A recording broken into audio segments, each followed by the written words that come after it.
you co-signed a letter with other Democrats in the aftermath of Renee Good's shooting and gave DHS and Secretary Noem the deadline of tomorrow to release a number of different forms of evidence, but specifically the complete unedited body camera footage of the officer discharging the firearm. And I wanted to know if you have heard any initial response from DHS, and if these materials aren't turned over tomorrow, how do you plan to enforce or see that there are consequences? Yes, I led that letter with Representative Omar and Jamie Raskin and Benny Thompson, the ranking members on the Judiciary and the Homeland Committees, because, and it was co-signed, I think we got to 160 members of Congress.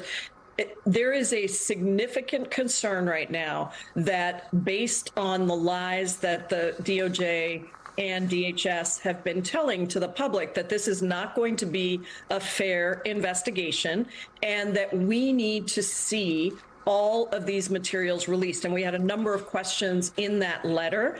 I would just remind the viewers that they have not even been coordinating with Minnesota state officials, law enforcement officials either. So they've locked Minnesota out of, I was just talking to Attorney General Ellison yesterday about this, they are not sharing information with local and state officials either. So, we'll have to see. We have not heard anything back.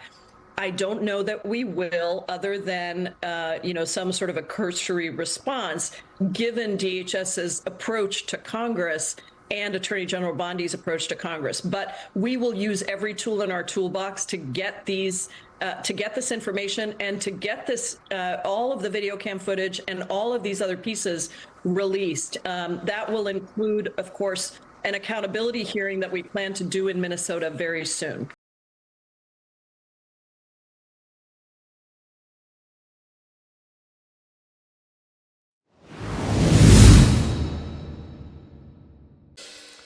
Welcome back. 5 Republican senators broke ranks on Thursday, siding with all Democrats to advance a resolution that would block President Trump from using military force against Venezuela unless he receives prior approval from Congress. The Senate is expected to take up a final vote on the War Powers Resolution this week, with only a simple majority vote needed to pass. Joining me now ahead of all of that is South Carolina Senator Lindsey Graham. Senator, it's good to see you this morning. Thank you for being here. And I want to get your reaction to what we just heard from Reza Pahlavi. But first, can you tell me about this war resolutions? Why is the Senate trying to clip President Trump's wings at a time that the world is getting more dangerous? We just saw what's going on right now in Iran.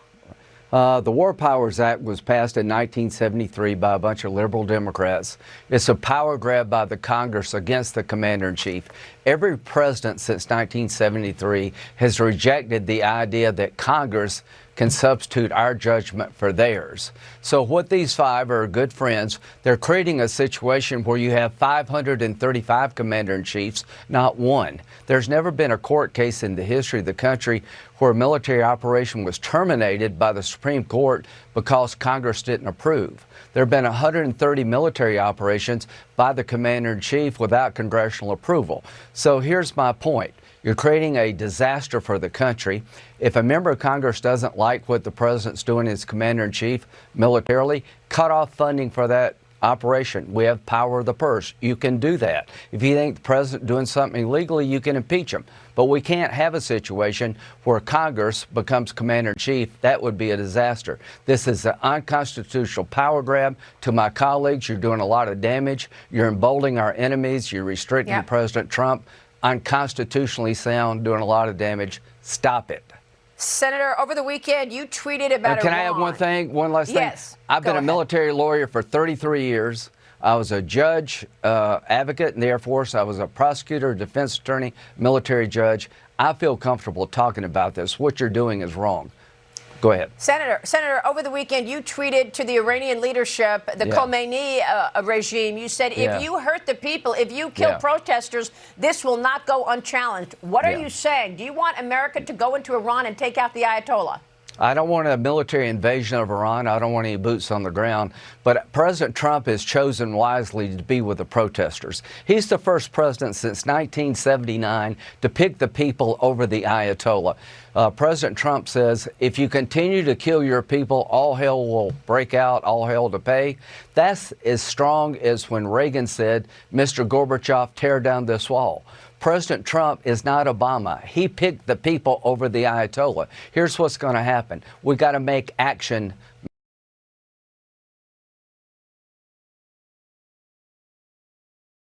People, I think if we tell our story, if we continue to demonstrate that we're able to grow the economy, lower costs, get inflation under control, all things that the president's been achieving, and then his track record on the national stage, I think, has been absolutely unbelievable. Should we somehow try to bribe or extort Greenland into some common cause with the United States, or let alone use military force? It means. My view, Tom, is shutting down the government because we don't have this happen, that happen, or the other happen is not the way to operate.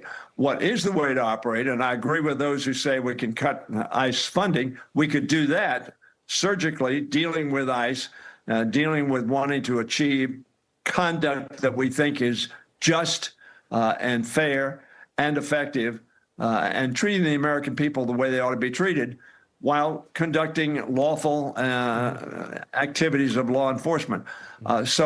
And it almost doesn't matter, actually, what she was doing, because she didn't have another weapon. According to DOJ policy, which they should be in compliance with, it says deadly force may not be used solely to prevent the escape of a fleeing suspect. Firearms must be. You're creating a disaster for the country. If a member of Congress doesn't like what the president's doing as commander-in-chief militarily, cut off funding for that operation. We have power of the purse. You can do that. If you think the president doing something illegally, you can impeach him. But we can't have a situation where Congress becomes commander-in-chief. That would be a disaster. This is